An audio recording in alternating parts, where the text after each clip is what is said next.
Hi, it's Coach Scott. Thank you so much for taking this time to be here with me, talking about confidence in our kids. I'm a dad to a 9-year-old myself. I've spent over 30 years working with kids in different ways. I've been a coach, I've been a teacher. Mostly, though, I've ran my own interactive party company in San Diego, where I live, for the last 25 years. And I've learned a lot about kids. In fact, I say I speak kid, and I really believe that I do. We relate to each other really well because of my experience. Behind the scenes, inside of the work, the education that I did was really learning about personal development, about how the mind works, about how we can train our brain, how we can direct our thoughts to what we want. And as I was doing this training, I was learning about how my own mind works, building confidence. Because I always wondered, I'm like, how do some people always seem like they're kind of cruising and floating through life? And it seems so difficult for others and everything in between. And for me, it was kind of that up and down, but I always felt like the outside, whatever was happening on the outside, good, bad, that controlled how I felt about myself and how I felt generally overall. And so as I started learning different things inside of my courses, my seminars, my certifications, I got a master certification for whatever that means. And I had some aha moments. I thought, man, I wish I would have known what I'm learning today as a kid. I wish I would have known that. I wouldn't have quit so easily. I wouldn't have let others influence me so easily. I would have had more control over my own direction, over what I wanted. I would have listened more to my inner voice. And then I noticed kids all around that I work with were having some version of the same thing that I had when I was a kid. Confidence wasn't that high unless they won, and then it was high for that moment. Then it went down the moment they lost or something didn't go right. That's how it was for me. And I thought, wow, another aha moment. I could take what I've learned, and I can't go back in time to my own self as a kid, but I can definitely help these kids. I had to start thinking, how can I do that? And I knew from my owning a party company, it had to be fun, it had to be engaging, it had to be interactive. Otherwise, it wasn't going to stick and stay. They weren't going to listen to the same types of seminars and recordings that I had listened to. They like to play. So I had to make it play based, but science backed. And so I'll get to that shortly of what I've created and how it works. But first, I want to share the three biggest problems that I have found inside of confidence with kids, what tends to show up. And then I also want to talk about some solutions, some things that they can do and we as parents can do as well. So I am going to share my screen here. See if I'm good at my technology today. I should be. Let's see. Let's go to there. Look at me. I'm doing good. Okay, there it is. All right. So hopefully my screen is showing and you see problem number one, the fear of failure and mistakes. So myself, many people I know, some admit it, some not so much. And definitely the kids that I see, they have this fear of failure and mistakes. They have the wrong relationship with failure and mistakes. See, they think failure and mistakes are something to avoid. But what's really true, and those who excel at a high level, they welcome the failure, they welcome the mistakes as lessons, as teaching growing moments where they can see what was missing, what didn't go right, so they can change it, fix it, put it in, because they have a goal in mind. And they want that information. They want to know where they fall short. But the kids that I see them looking to avoid it, not try something, not do something because of that thing called failure and mistakes that they really, really don't want. They don't want it in their lives because they don't relate to it correctly. For instance, I know a kid, his name is Blake. He's about 8 years old. I saw him at the school where I help out, where my son goes to school. My son's 9. And this kid, Blake, he's about 8 years old. He's hanging out by the soccer field. He always seems to be kind of watching other kids play soccer, but never really joining in. I don't think much of it until I noticed that it's just ongoing. He doesn't seem to do anything else. So I went and talked to him. I said, "Hey, Blake, what's going on? Do you want to play soccer?" And he goes, no, I don't like soccer." Oh, okay. Seemed a little odd to me that he was always hanging out watching with interest, but said he didn't like soccer. But I didn't go too further at that time. But as it continued, maybe 4 or 5 days later, I asked him again. I said, "Blake, I noticed you're still here and you look like you want to play. You don't play soccer? You don't like soccer?" He goes, "I play with my brother and my dad sometimes. We kick the ball around, but I don't really like to play here." Oh, what's going on? Why don't you like to play here? And as he opened up, it came to the fact that he didn't like the fact that he might miss the ball. He might miss the goal. The ball might get stolen from him. Something might not go right. And his whole focus was on that, and it kept him from going in and playing.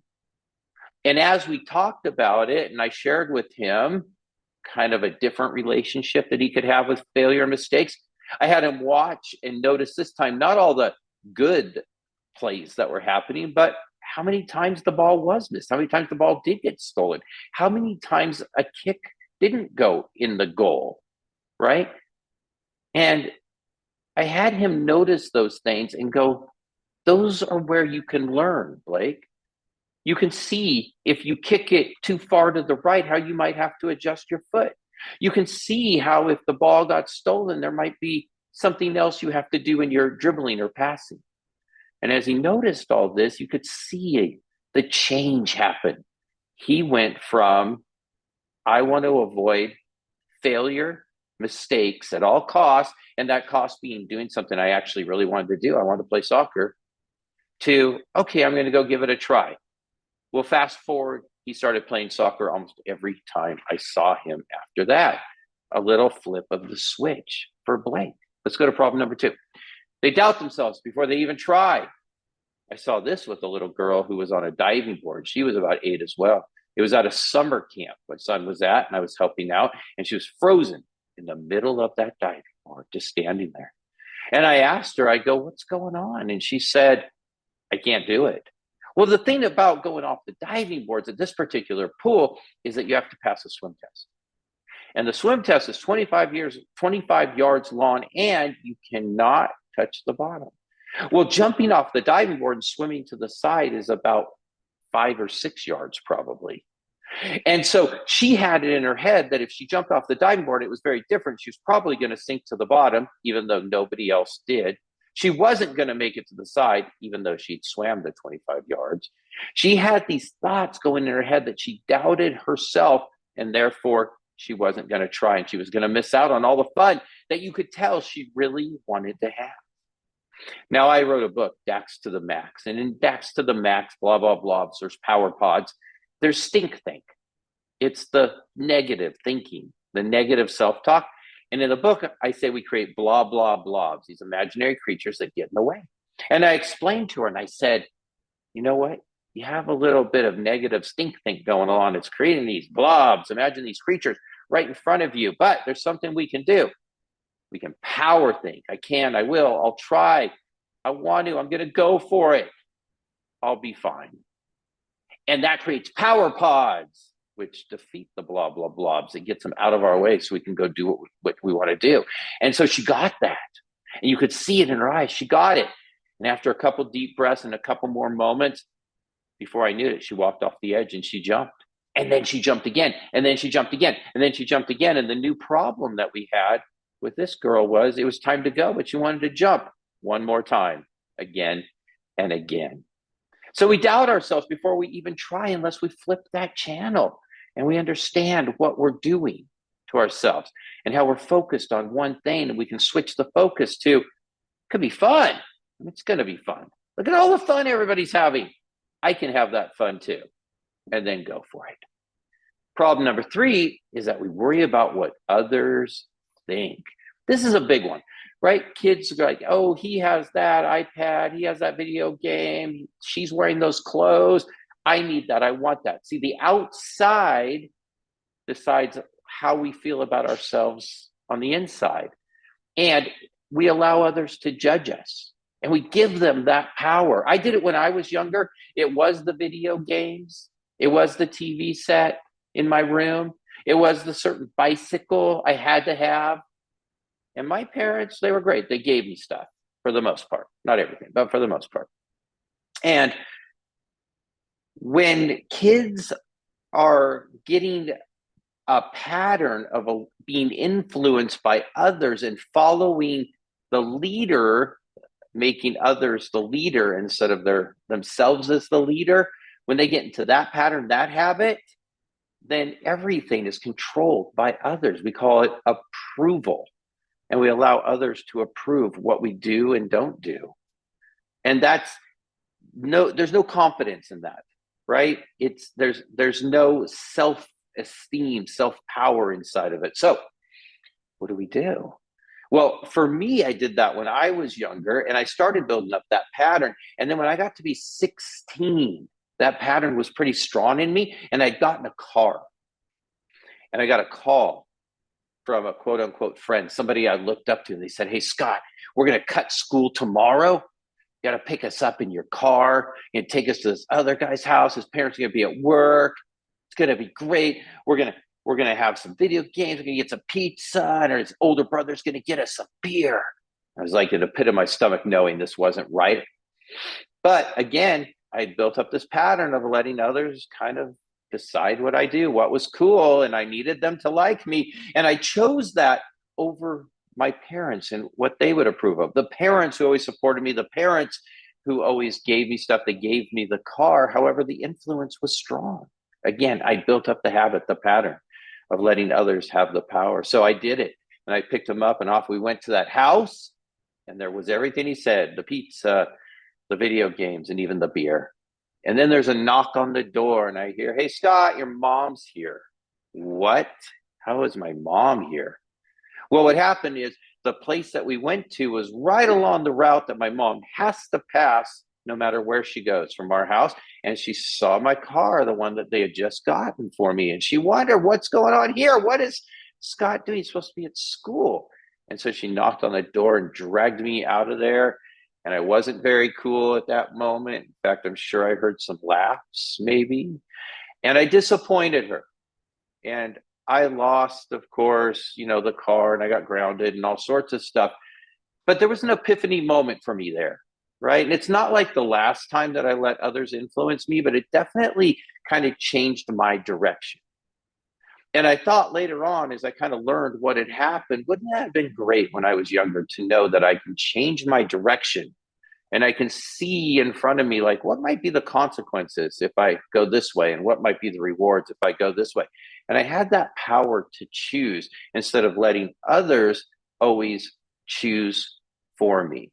Now, some of the kids, they didn't get that as teenagers. And, the consequences got bigger, right? They followed others into bad situations, whether it have been, doing crimes or drugs or whatever it might have been.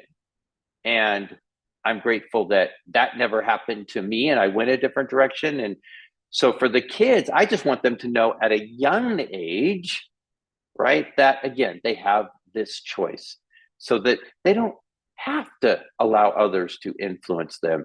In fact, when we talk about support versus approval, support is all about doing what feels right to you and having others come along with you and you supporting others who you think are doing things that fall in lines with what you believe. And approval means allowing others to influence you. Said it a few times, going along with the flow. And that flow, that target of what's cool always changes. So there's no power in it at all. So that is problem number 3. And there is somewhat of the solution. So let's move on to a little bit more of the solutions here in a moment. But first, let's just talk about how kids experience this pressure and how that pressure builds. I hear kids, 9, 10 years old, even younger, say, I have anxiety. What they're saying is they feel stressed. The world feels heavy to them. they don't have anything to lighten it up. They're sinking instead of flying like they should. Instead of going for something, they're getting taken down by something. And they just think that's how life is, and it's not that fun for them. So they're just trying to get through the day. And I don't want that for any kids. Get through the day. I want them to go to the day and make things happen. Make things happen that they've dreamed up and they believe and they welcome the challenges and the obstacles. This is what we're building. This is why we create what's called an unstoppable and an unmesswithable kid. They can go for what they want and they don't get stopped. And unmesswithable, the outside influences don't change their trajectory unless it's positively, right? Like a mentor or someone who has support, someone who has their best interest, and they can see that. So anyway, that pressure builds, right? You can see what happens when pressure builds: stress, anxiety, some say depression. You get so sad they don't want to leave their bed. They don't want to go to school. Again, it just feels like everything's just too heavy. So let's get to some power tips, which are more like the solutions. What do we do? Well, we need to show our kids how to talk to themselves more like a coach than talking to themselves like a critic. I grew up as a swimmer. I had a great coach. Swam laps all the time. The coach would say, "You're doing great. I'm proud of you." And they give me little tips like bend my elbow a little higher, reach out, a little more, pull underwater. Great tips. Had my back, wanted me to succeed. If he had been on the pool deck going, "Scott, you're terrible. Why are you here? You're never going to get better," like that critic talk, I wouldn't have stayed. I wouldn't have swam. Well, that's what we do to ourselves. Kids, adults, we talk to ourselves like a critic. You can't do it. You're not going to succeed. It's not going to work out. And then we expect to keep going. We can't. That's why we quit. That's why we stop. That's why everything feels so hard. I figured out. I learned. So we switch it to the coach talk. And we talk to ourselves like my coach did as a swimmer. "You're doing great. You're getting better. I love that you're trying. It's going to work out. Keep going. You're awesome." Stuff like that, the coach talk. That's power tip number one. Power tip number two, take a brave action every day. Let's encourage our kids, show them how to take a brave action every day. Do something just tiny that's outside of their comfort zone, right? Hey, today, raise your hand in class and answer a question like these kids are. If you've never done that, if that's something where fear has been stopping you, right? Get ready to try out for that team. Say that you're going to try out for that higher level team and practice with that in mind. An extra 5-10 minutes a day, kick the ball, throw the ball, shoot the ball, right? Audition for that role that you think that, you've been thinking that you can't get. It's for others. Get yourself ready and go give it a try. And if you don't get it, have that thought in your mind where you did it and you're proud of yourself. So taking these brave actions every day towards something that we would like to accomplish, instead of staying tucked away in that comfort zone where it's comfortably uncomfortable because we know that we want more. And instead of staying tucked away there, stepping out. They say 5 seconds of courage. So that deep breath, you can see yourself powering up and exploding out and taking that step. So now that comfort zone expands and we feel so good that we did it. And when we take those brave actions, let's celebrate with our kids, right? Maybe it's that extra treat. Maybe it's that dance. Maybe it's that little celebration party that we do every night when we talk about the brave action that you took. And pretty soon that brave action becomes a habit. We look forward to doing it. Our kids look forward to doing it. So power tip number two, brave action every single day. How about power tip number three? Mistakes equal learning and growing. We talked about this earlier. Let's make sure that we reframe for our kids what mistakes really are. And let's make sure that they understand that when they see professional sports players, actors, when they see a scientist, a doctor, mistakes were all part of their journey. Nobody does it without mistakes. So there's no sense in trying to avoid them and staying safe because you don't want to look bad, right? Or you think mistakes mean something about you, like you're not good enough. No, mistakes mean you're out of your comfort zone. You're doing something new and you're trying. I remind kids, I remind parents about how we had to learn to walk. And the mistake or the failure might have been the falling, but we got back up and we tried again. And we did it over and over and over again. And we wobbled and fell and wobbled. And well, pretty soon we took those steps and everybody cheered and we had that celebration. And we've been walking ever since, right? Riding a bike would be similar. Swimming would be another thing. Everything has a growing to it, a learning to it when we've never done it before. So we remember and we remind our kids back to when we learned to walk. Mistakes and failure never stopped us. And eventually we got there and we did it. And that's the same with anything that they want. So welcome the mistakes out of our comfort zone. We're going for it. We're learning and we are growing. And that's a great thing. That's a great thing. Power tip number 4, visualize success. My son, 9 years old, actually told me this was his favorite thing. He likes to act in plays. And so he would tell me, I didn't even know he was doing this after doing some stuff with me about visualization. He said he loved it. He visualizes and sees himself on the stage, doing the lines, being in front of everybody before he ever goes up on the stage. And then he told me it's like going up on the stage before you go up on the stage. And I think that's really great. We can see ourselves going through it, whatever it is that we're doing, whether it's playing the game, taking the test, getting the role in the play, or being in the play like my son, and see ourselves in our mind's eye doing it before we actually do it. We can see ourselves winning. We can see ourselves succeeding. We can see ourselves accomplishing whatever it is that we would like the ultimate result to be. We can visualize our own success and then go out and do it. And it's an amazing, amazing thing. So power tip number 4, visualize success. Power tip number 5, we have to model the behaviors. You know, parents, adults, we have challenges. And how we handle those challenges, our own failures and mistakes, and how we show our kids how we handled it, it gives them some breathing room. It allows them to think, well, they're the only ones that do it, and that must mean there's something wrong with them. Oh, no. We have the same thing, different, right? Our work challenges, our parenting challenges, our social challenges, but how we handle it. If we're yelling and screaming and cussing and throwing things, we're teaching our kids that that's how you handle it. But if we're taking deep breaths, right? We're responding instead of reacting. We're thinking it through. We're apologizing when we mess up. We're learning from the mistake and we share that with our kids. I know even recently I was talking to my son about his focus. He was dropping things and missing things. And I was like, you got to work on our focus, buddy. He goes, yeah, okay. And I go, here's how we're going to do it. And I gave him a few tips, right? Like how we're going to really consider when we're doing something, we're going to like bring our focus right into it. We're going to practice some of the things I had learned as you look at a dot on a wall or a candle. We can do that with him. We haven't yet, but it was just a matter of talking about focus. And the truth is, I could feel myself inside getting a little irritated. Hopefully I didn't show it so much, that he was dropping things, that he was bumping into things. And all I could see was that if he would just pay attention better, he would get it.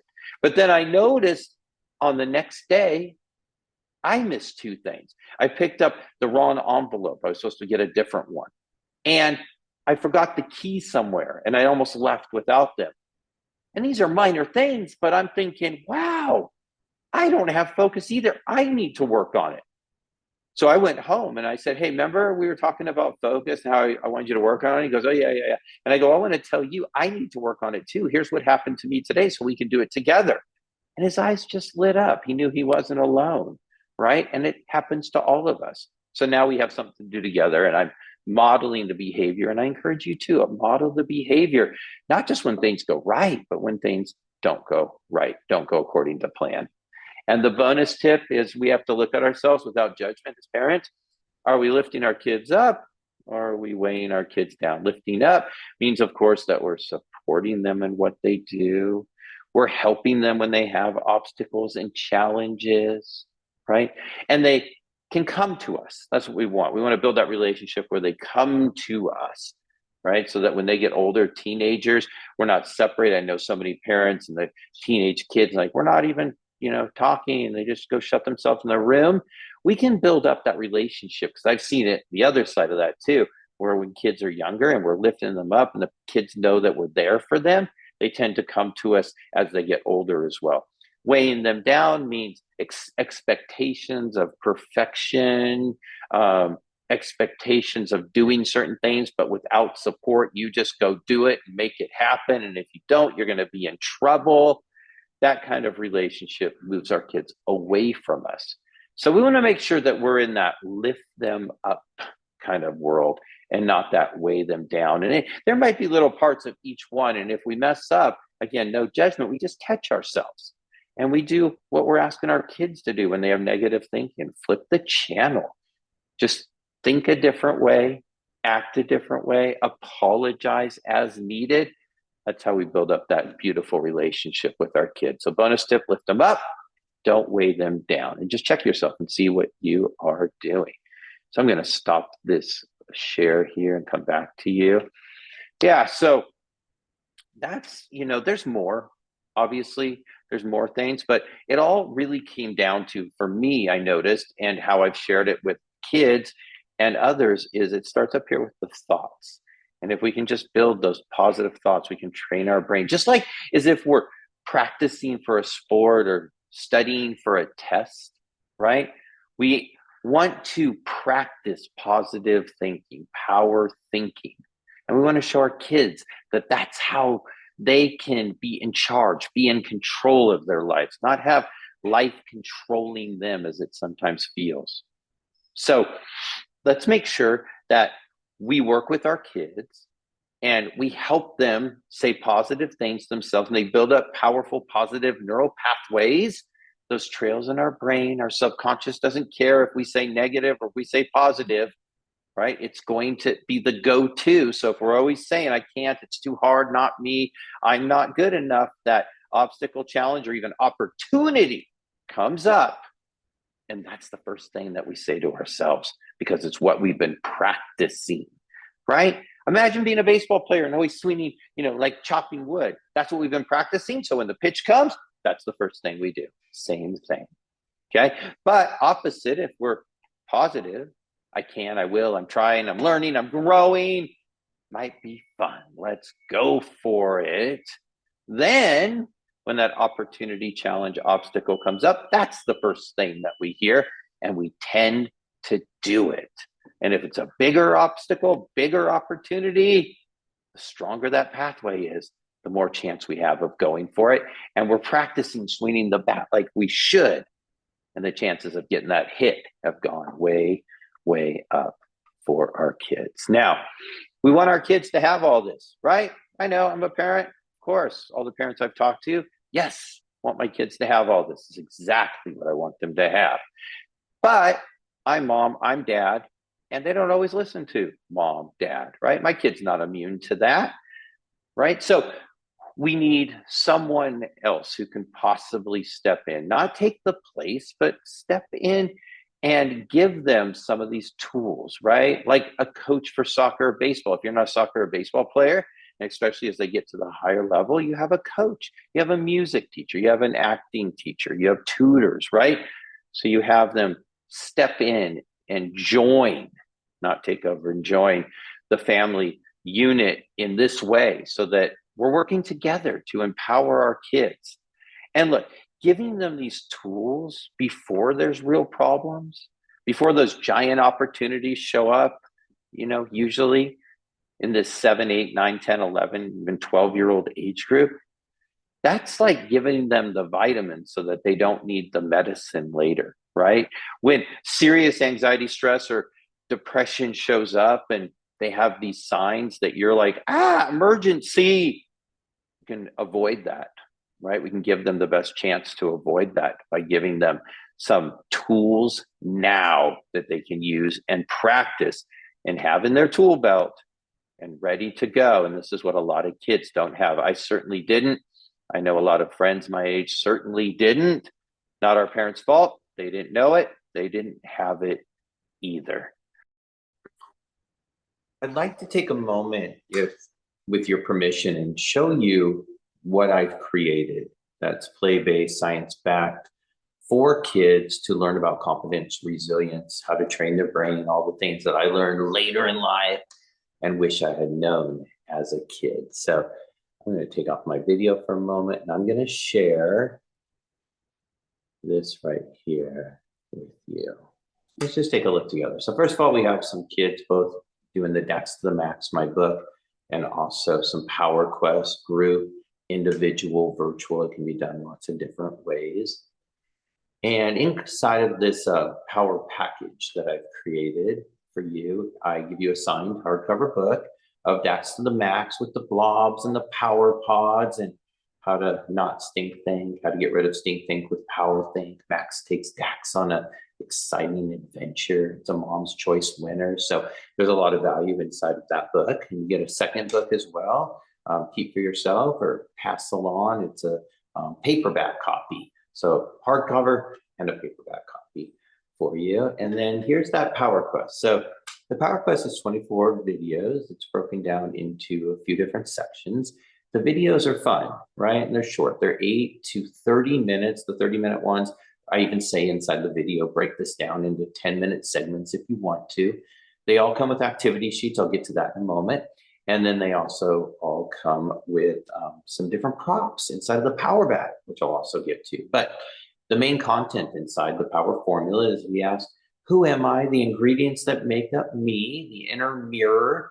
What do I want? The power of imagination. We use Play-Doh for that because we can look at Play-Doh and decide, what do we want to make? And then we can start getting into action and making it. So through play, we're imprinting some of the ways that we can train our mind to get us towards the goals that we want. We talk about why do we want something? This is the thinking to the feeling. When you get that nervousness, those butterflies, that excitement, it's something to follow, not be afraid of. We talk about that. And then how do we get what we want? The steps that are in front of us. So many quit because they don't see the whole way from the beginning. You're not supposed to. It's new. And as you travel along the journey, new opportunities, new steps open up. So we talk about that. And then inside of the power tools, it's the power thinking, where we start switching the channel to positive coach type talk away from critic type talk. We catch ourselves when we're critic talking. We switch it back over to coach talking. And we get the superpower thinking. That's where we really imprint it. Those are the neural pathways that we talked about, and how we, the thing we say to ourselves the most is the thing that we're going to go to. So we have to make the deepest trails, the strongest trails with the positive thinking, the coach talk. And so we talk about how to do that. And in each one of those, we use the glider to fly to our goals. We talk about programming the autopilot to get us where we want to go. And then we also talk about, and we're flying gliders around the house. And when we talk about superpower thinking, we're using the kinetic sand, which isn't only just fun to play with, but you have little sticks where you draw lines that get deeper and deeper. I can, I'm learning, I'm growing, I'm going for it. So we can actually have a visual to how the trails are being built.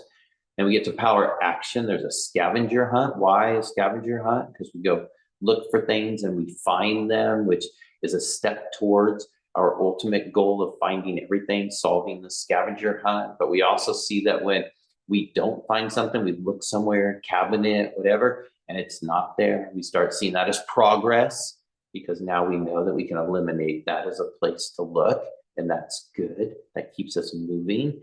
So that's all inside of this Power Quest. So again, videos, you can listen to them, you can watch them, you can even read them because they have the closed caption text on them as well. And they're yours for life. So you get all of that along with 6 group calls. So you got the community. So inside of it, we use a Slack channel. And inside of Slack, you can go to general and you can talk to anybody and everybody who's doing the quest. Other kids, myself, some of my assistants that are in there. And then you have one-on-one chat with me. You can just go personal and just press Coach Scott, and there I'll be there for you. You can ask any questions or share anything that you want. So both ongoing one-on-one support and community support as well, which is great. And then you have a bonus package. It's called the Battle Keys. It's so cool for kids to know what it means to solution think versus problem think. We get so wrapped up in thinking about our problems that we forget to look for the solutions, and we wonder why our problems last and feel so heavy. So we show kids the difference between solution and problem thinking. We talked about this earlier, the approval versus support thinking. So we're going for approval, moving target, giving others the power, support, going for what we like, what we love, and letting others come and stand behind us, support us, and us doing the same for them, which is great. Commitment versus attachment, one of my favorites. What does it mean to be committed to something? And of course, there's going to be a rocky road and twists and turns, but we're still looking for that ultimate goal versus attachment, where everything moves us and makes us feel good and makes us feel bad and up and down and sideways. And it's a wild, wacky roller coaster ride over and over and exhausting. And when people are attached to each and every result, that's when they end up quitting and thinking that what they want isn't going to happen. So we shift that. And then Confidence 360, this is where we say that you can tell yourself, I'm going to go try that 5 seconds of courage to get yourself out doing it. And the result, whatever it might be, learning or succeeding the way you thought, you bring it back in and then you use that and you go out and do it again, now with more experience, and your circle, your 360 circle gets bigger and bigger, and you're doing more and more, which is pretty awesome. You get 2 group calls with that, again, with the community, the personal support, both things. And activity sheets are involved inside of the Power Quest. So it makes it fun. They're downloadable PDFs that you do. There is worksheets for just about every part of it. So you look for those worksheets and do those.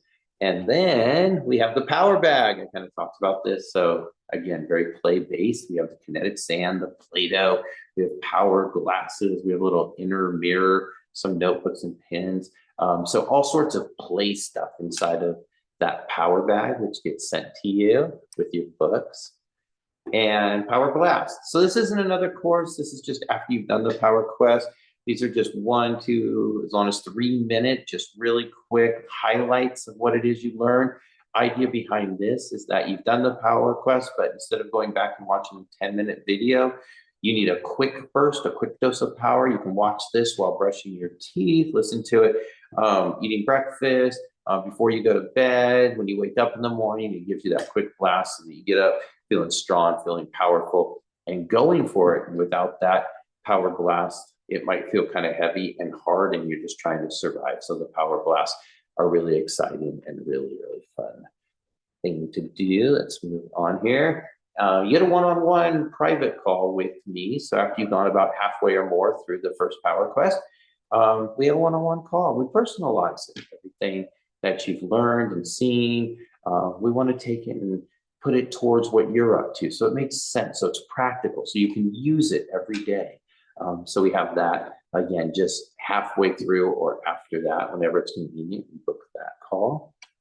And here's just a couple testimonials, just so you know. So Julia, age 11, great program, learned a lot, helped me experience the power inside of me so I can use it and I won't freak out.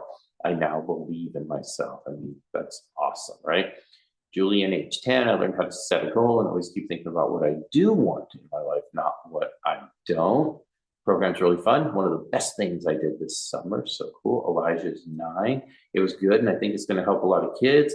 So fun doing everything with you. Now I know I should say I'm going to and not I want to. And here's a parent, Scott. That was awesome. My son really loved it. And as a parent, I did too. So just a little testimonial proof for you. So we say that the value of all of this together is about $10,000, right? But of course, we're not charging $10,000. We don't want to do that. We want this to be accessible. So no way, not today, not $10,000 for all that we have.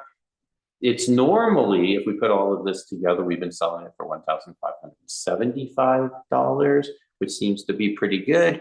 But in talking to my own coaches and team, we thought, how can we make this really accessible? So we hope all people, most people can definitely jump in, and if they can't, perhaps we can help them. So we've cut the price now for a limited time to $1,000 off, made it $575.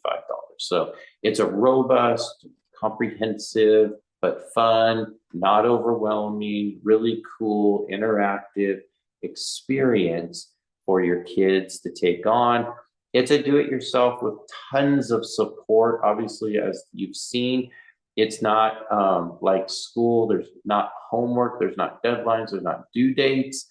It's recommended that you set times aside to do it because it's really important to me. And I'm sure it is to you that your kids actually do get it and that they can use what's inside of it. So there's ways to get it. There's a QR code, confidenceinkids.com/limited time. See more about me at scottfeld.com. So I'm going to go ahead and stop that share and come back. So thank you so much, really, for being here. And any questions, please do just message me, email me, however we connected, and I'm happy to answer them. And I'm excited that if you think that this right here is going to take your kids to that next level, like it has for so many, you want your kids to feel unstoppable, unmesswithable, have those tools, be powered up before some of the bigger challenges might show up in their life, or help them with any challenges they have now, and make sure they don't say no to any opportunities that might come their way. That's what this is all about. Again, I wish I had it as a kid, and now these kids can have it. So thank you again so much. I really appreciate you being here, and I look forward to us connecting further and hopefully being able to do a power quest with your children, and your family. Thank you.